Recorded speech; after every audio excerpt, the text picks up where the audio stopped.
Shalom Bapak Ibu Saudara sekalian, selamat malam. Bersyukur kepada Tuhan yang terus menyertai setiap kita, saya dan juga Bapak Ibu Saudara yang sedang berada di rumah saat ini. Bersyukur juga kalau saat ini kita juga diberikan kesempatan untuk dapat datang beribadah dalam persekutuan doa pada malam hari ini. Mari kita siapkan hati dan pikiran kita sebelum kita memulai ibadah doa malam pada malam hari ini. Saya mengajak setiap kita untuk mengangkat satu buah pujian yang berjudul Tenanglah Kini Hatiku.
Bersatu dalam doa.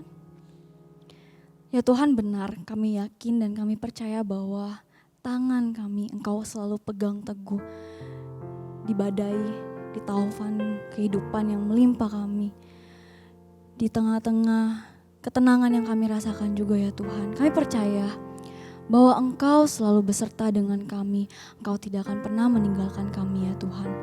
Kami bersyukur ya Tuhan kalau pada malam hari ini Engkau boleh mengizinkan setiap kami, Engkau boleh melayakkan setiap kami untuk dapat datang beribadah di tengah-tengah persekutuan doa malam pada malam hari ini ya Tuhan. Biarlah Tuhan hati kami, pikiran kami boleh tertuju hanya kepadamu ya Tuhan. Kami boleh membaca dan merenungkan firman-Mu pada malam hari ini ya Tuhan. Biarlah firman-Mu boleh berbicara kepada setiap kami, boleh mengingatkan setiap kami dan boleh menegur setiap kami ya Tuhan. Terima kasih Tuhan, kami menyerahkan ibadah ini dalam tangan-Mu. Biarlah semuanya boleh menjadi hormat dan kemuliaan bagi nama-Mu saja. Terima kasih Tuhan, dalam nama Tuhan Yesus kami mengucap syukur dan berdoa. Amin. Bapak Ibu Saudara, saat ini kita akan sama-sama membaca dan merenungkan firman Tuhan pada malam hari ini. Tapi sebelum itu, saya mengajak setiap kita untuk mengangkat satu buah pujian. Yesus, padamu ku berseru. Biarlah pujian ini boleh menolong setiap kita untuk mempersiapkan hati dan pikiran kita sebelum kita membaca dan merenungkan firman Tuhan pada malam hari ini.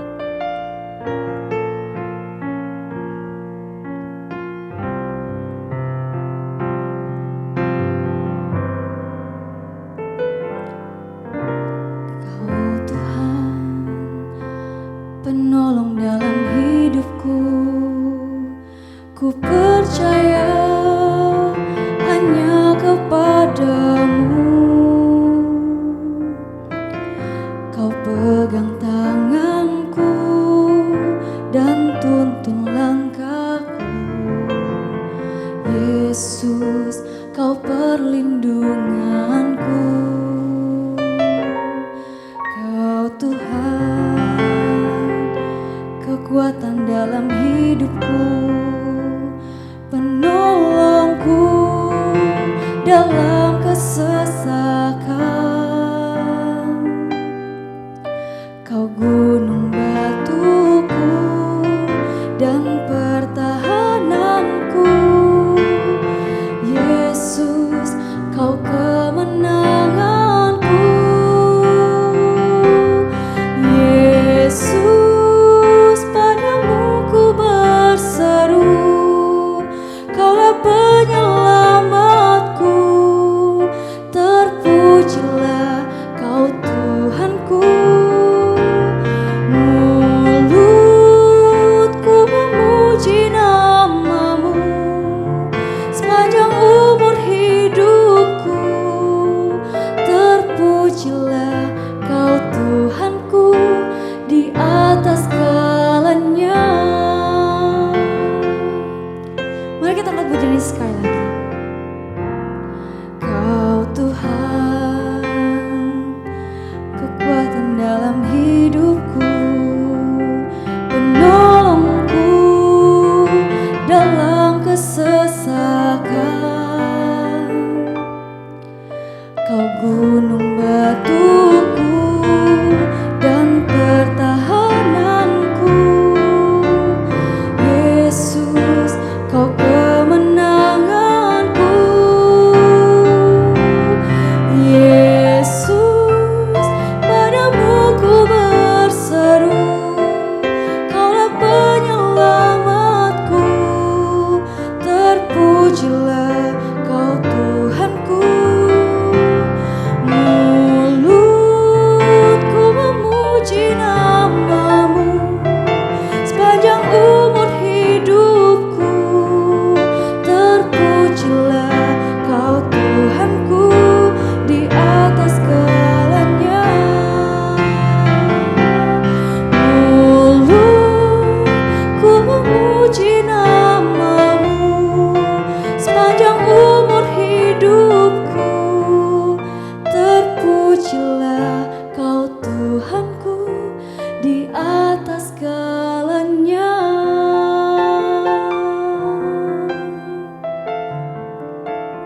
Mari kita bersatu dalam doa. Ya Tuhan, benar, Engkaulah penolong setiap kami. Engkaulah juru selamat bagi setiap kami ya Tuhan. Tuhan, pada saat ini kami akan membaca dan merenungkan firman-Mu. Biarlah Tuhan yang tolong kami, hati dan pikiran kami boleh terfokus hanya di tengah-tengah di dalam pemberitaan firman Tuhan pada malam hari ini. Biarlah firman-Mu ini boleh menguatkan setiap kami, menegur setiap kami ya Tuhan. Tolong kami ya Tuhan, dalam nama Tuhan Yesus kami mengucap syukur dan berdoa. Amin. Bapak Ibu Saudara, malam hari ini kita akan sama-sama membaca dan merenungkan firman Tuhan. Biarlah Allah Roh Kudus yang menolong setiap kami, setiap kita boleh menuntun setiap hati dan pikiran kita dalam pembacaan kita pada malam hari ini. Ya Bapak Ibu Saudara, firman Tuhan pada malam hari ini terambil dari Injil Yohanes pasalnya yang ke-10 ayat yang ke-10. Injil Yohanes 10 ayat yang ke-10. Saya akan membacakannya bagi setiap kita. Saya berharap Bapak Ibu Saudara juga dapat menyimaknya di tempat Bapak Ibu Saudara masing-masing. Yohanes 10 ayatnya yang ke-10. Pencuri datang hanya untuk mencuri dan membunuh dan membinasakan. Aku datang supaya mereka mempunyai hidup dan mempunyainya dalam segala kelimpahan.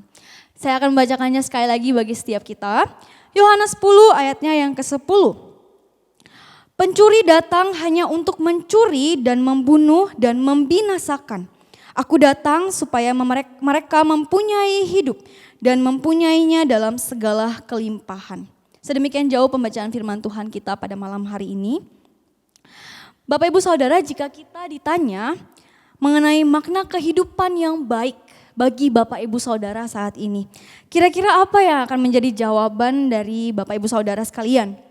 Jika ada seseorang yang bertanya dengan pertanyaan yang seperti ini, kira-kira apa sih arti kehidupan yang baik bagimu?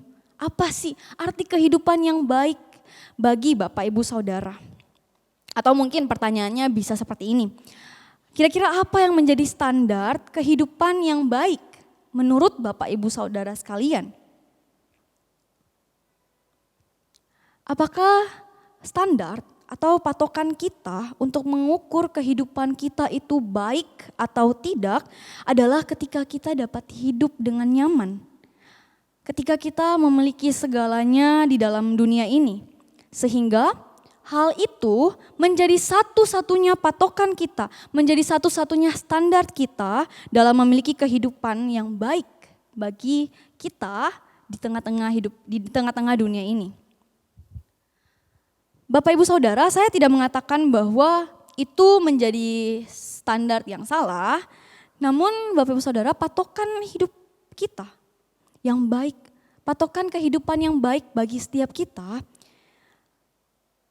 seharusnya kita miliki bukan hanya mengenai hal-hal duniawi saja, tetapi ada di dalam Yesus Kristus. Bapak Ibu Saudara, Yesus datang ke dunia memberikan hidup yang sesungguhnya bagi setiap kita, bagi saya dan juga Bapak Ibu Saudara. Di mana Kristus telah datang ke dalam dunia membawa keselamatan bagi setiap kita. Dan keselamatan itulah yang membawa kita kepada kehidupan yang kekal bersamanya nanti. Bapak Ibu Saudara, Kristus datang agar setiap kita boleh memperoleh hidup. Seperti yang sudah kita baca bersama-sama tadi di Yohanes 10 ayat 10 tadi. Kristus telah datang ke dalam dunia agar setiap kita boleh memperoleh hidup dan kita tidak tersesat dan berakhir pada kematian yang kekal, yaitu maut. Seperti yang sudah jelas dikatakan di dalam pembacaan firman Tuhan kita pada malam hari ini, yaitu dalam Injil Yohanes pasal 10 ayat yang ke-10 tadi, di mana di sana dikatakan bahwa Yesus datang agar setiap kita memperoleh hidup. Atau dengan kata lain, Yesus datang agar setiap kita tidak binasa di dalam maut akibat dari dosa. Bapak Ibu Saudara, ayat yang sudah kita baca bersama-sama tadi merupakan perkataan Yesus. Yang Yesus katakan sendiri, di mana perkataan ini ada di dalam perumpamaan mengenai gembala yang baik.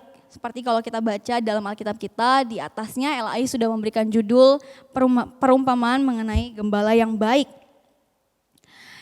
Perkataan ini pada waktu Yesus berikan kepada orang-orang Farisi pada waktu itu. perumpamaan mengenai gembala yang baik ini Yesus berikan pada orang-orang Farisi pada waktu itu, Bapak Ibu Saudara. Orang-orang Farisi yang ada pada waktu itu, di sana dikatakan bahwa di ayat 10 tadi dikatakan bahwa pencuri datang hanya untuk membunuh dan membinasakan. Pencuri datang hanya untuk membunuh dan membinasakan. Bapak Ibu Saudara, kata pencuri di sini merujuk kepada hal-hal yang sebenarnya merujuk kepada hal-hal yang membawa kesesatan terhadap umat Tuhan. Hal-hal yang menyesatkan umat Tuhan pada waktu itu. Di mana kata pencuri di sini sebenarnya merujuk kepada nabi-nabi palsu atau pengajar-pengajar palsu yang bukannya mereka datang untuk membawa kebenaran yang menyelamatkan, tetapi mereka justru datang untuk menyesatkan umat Tuhan pada waktu itu. Dengan segala ajaran-ajaran mereka, dengan segala peraturan-peraturan mereka datang hanya untuk menyesatkan umat Tuhan. Bapak Ibu Saudara, kata pencuri di sini menjadi penggambaran terhadap pengajaran-pengajaran yang menyesatkan, yang datang untuk mengambil dan membinasakan umat Tuhan melalui pengajaran-pengajaran mereka yang sesat. Oleh karena itu Bapak Ibu Saudara, Yesus di sini berkata bahwa pencuri-pencuri tersebut mereka datang hanya untuk membunuh dan membinasakan domba-domba. Dalam kata lain, mereka justru datang hanya untuk menjadi penyesat di tengah-tengah keberadaan umat Tuhan pada waktu itu. Bapak Ibu Saudara, di dalam pasal ini kita dapat melihat melihat gambaran mengenai domba-domba dan pencuri yang hadir yang hadir di tengah-tengah umatnya menjadi penyesat. Gambaran mengenai penyesat-penyesat dan gambaran mengenai domba-domba ini juga, gembala-gembala ini juga dapat kita temukan di dalam Perjanjian Lama. Tepatnya dalam kitab Yeskiel, di mana di sana Allah juga memberikan teguran yang keras bagi mereka yang juga datang untuk menyesatkan umat-umat Tuhan pada waktu itu. Di dalam Yeskiel pasal yang ke-34, kita akan berjumpa dengan permasalahan yang sama, yaitu kehadiran para penyesat-penyesat di tengah-tengah umat Tuhan yang justru datang untuk menyesatkan dan mencerai-beraikan umat Tuhan. Karena Bapak Ibu Saudara, konteks di Yeskiel ini mereka datang pada waktu itu hanya untuk mencari keuntungan bagi diri mereka sendiri. Tetapi Bapak Ibu Saudara, di Yeskiel sendiri ini Allah juga menyatakan dirinya sebagai gembala yang baik. Gembala yang baik yang menuntun domba-domba miliknya ke jalan yang benar, yang kemudian membawa keselamatan bagi umatnya. Oleh karena itu di dalam Perjanjian Baru, Tuhan Yesus menjadi penggenapan akan hal tersebut. Di mana kedatangan Tuhan Yesus ke dalam dunia bukan untuk membawa manusia ke dalam maut atau kematian yang kekal akibat dosa, tetapi Tuhan Yesus datang ke dunia justru untuk membawa orang percaya kepada keselamatan, yaitu hidup yang kekal bersamanya nanti di sorga. Seperti yang sudah kita baca bersama-sama tadi melalui perkataan Yesus di dalam Yohanes 10 ayat 10 tadi. Bapak Ibu Saudara, dalam konteks pembacaan kita di dalam Injil Yohanes ini, orang-orang Farisi mereka tuh tidak dapat melihat dengan jelas Mesias yang sudah hadir di tengah-tengah mereka. Anak Allah yang sudah hadir di tengah-tengah mereka. Mereka tidak dapat melihat dengan jelas, mereka tidak dapat melihat bahwa Yesus sebagai Mesias telah datang ke dunia untuk datang menyelamatkan umat manusia. Mereka tidak bisa melihat hal tersebut Bapak Ibu Saudara. Alih-alih menegur para nabi-nabi palsu, para pengajar-pengajar palsu dalam pengajaran mereka yang menyesatkan, justru ayat ini sebenarnya Bapak Ibu Saudara menjadi sangat indah sekali bagi setiap kita. Di mana Yesus sendirilah yang menyatakan dirinya bahwa ia datang untuk membawa keselamatan bagi orang percaya, bagi orang-orang yang percaya kepadanya, bagi setiap kita. Bapak Ibu Saudara, ketika pencuri datang dan mengambil domba-domba itu, pencuri tersebut datang dengan maksud yang tidak baik. Yaitu mereka datang untuk mengambil domba-domba tersebut, membunuh dan membinasakan mereka. Tetapi Kristus menyatakan dirinya dalam dunia ini sebagai penebus, sebagai pribadi yang membawa kita kepada keselamatan, membawa kita kepada kehidupan yang kekal. Ada kontras antara pencuri dan juga Kristus, di mana pencuri dikatakan, penyesat-penyesat itu dikatakan bahwa mereka datang ke dalam dunia hanya untuk menyesatkan dan membawa manusia ke dalam hukuman yang kekal. Tetapi justru Kristus datang ke dalam dunia untuk membawa kita ke dalam hidup yang kekal, keselamatan yang sudah Ia berikan. Bapak Ibu Saudara, kalau kita melihat di ayatnya yang sebelumnya, Yesus memakai kata pintu. Akulah pintu, barang siapa masuk melalui aku, ia akan selamat. Istilah pintu di sini di dalam bahasa aslinya itu menggunakan kata singular, di mana berarti kata pintu ini memiliki makna hanya ada satu pintu, singular, berarti hanya ada satu pintu. Bapak Ibu Saudara, ketika Yesus menggambarkan dirinya sebagai pintu dan kata tersebut ternyata menggunakan kata singular atau hanya merujuk kepada hanya satu pintu, berarti ia menunjukkan bahwa ia adalah jalan satu-satunya menuju kepada keselamatan. Oleh karena itu ini menegaskan kepada setiap kita bahwa di luar Kristus tidak ada yang dapat menyelamatkan kita. Di luar Kristus tidak ada yang dapat menjamin keselamatan bagi setiap kita. Yesuslah satu-satunya yang membawa kita kepada keselamatan itu. Bapak Ibu Saudara, Yesus datang ke dalam dunia membawa keselamatan, membawa hidup yang kekal bagi setiap kita, setiap orang-orang yang sungguh-sungguh percaya kepadanya, yang menerima Dia sebagai Tuhan dan Juru Selamat bagi orang tersebut. Di ayat 10 dikatakan bahwa Aku datang supaya mereka mempunyai hidup dan mempunyainya dalam segala kelimpahan. Bapak Ibu Saudara, kata kelimpahan di sini sebenarnya tidak merujuk kepada hal-hal duniawi, hal-hal materi yang ada di dunia saat ini. Kata berkelimpahan di sini sebenarnya lebih merujuk kepada hal-hal yang berbau rohani, ke hal yang lebih rohani, di mana hal ini sebenarnya ingin menunjukkan kepada kita bahwa kita telah menerima keselamatan itu dalam Kristus. Keselamatan itu sudah kita terima berlimpah-limpah. Keselamatan itu menjadi harta yang begitu berharga yang kita miliki, yang kita dapatkan dari Yesus Kristus. Bapak Ibu Saudara, seharusnya tolak ukur kehidupan yang baik bagi setiap kita dalam dunia ini seharusnya bukan berada pada kesenangan atau hal-hal duniawi saja yang kita miliki saat ini. Seharusnya pemikiran kita mengenai kehidupan yang baik itu bukan hanya berpatokan kepada hal-hal dunia yang ada saat ini saja. Tapi ada hal yang lebih berharga selain itu Bapak Ibu Saudara, yaitu keselamatan yang sudah Yesus berikan ketika Ia datang ke dalam dunia dan memberikan hidup itu, hidup yang kekal bagi setiap kita. Seharusnya itu menjadi satu hal yang lebih berharga daripada hal-hal materi-materi yang ada di dunia saat ini Bapak Ibu Saudara. Seharusnya patokan kita, standar kita mengenai kehidupan yang baik yang kita miliki, seharusnya itu bukan berada pada kesenangan kita sendiri yang ada di tengah-tengah dunia ini. Bukan mengenai kenyamanan kita di tengah-tengah dunia ini Bapak Ibu Saudara. Tetapi kehidupan kita begitu baik karena Kristus sudah datang membawa keselamatan itu bagi setiap kita. Saya dan juga Bapak Ibu Saudara sekalian. Bapak Ibu Saudara, justru hal-hal duniawi, hal-hal mengenai materi-materi justru bisa saja membawa kita kepada kebinasaan. Justru dapat menyesatkan kita dan menjauhkan kita dari Tuhan ketika kita lebih berpatokan, ketika kita memberhalakan hal tersebut di tengah-tengah dunia ini.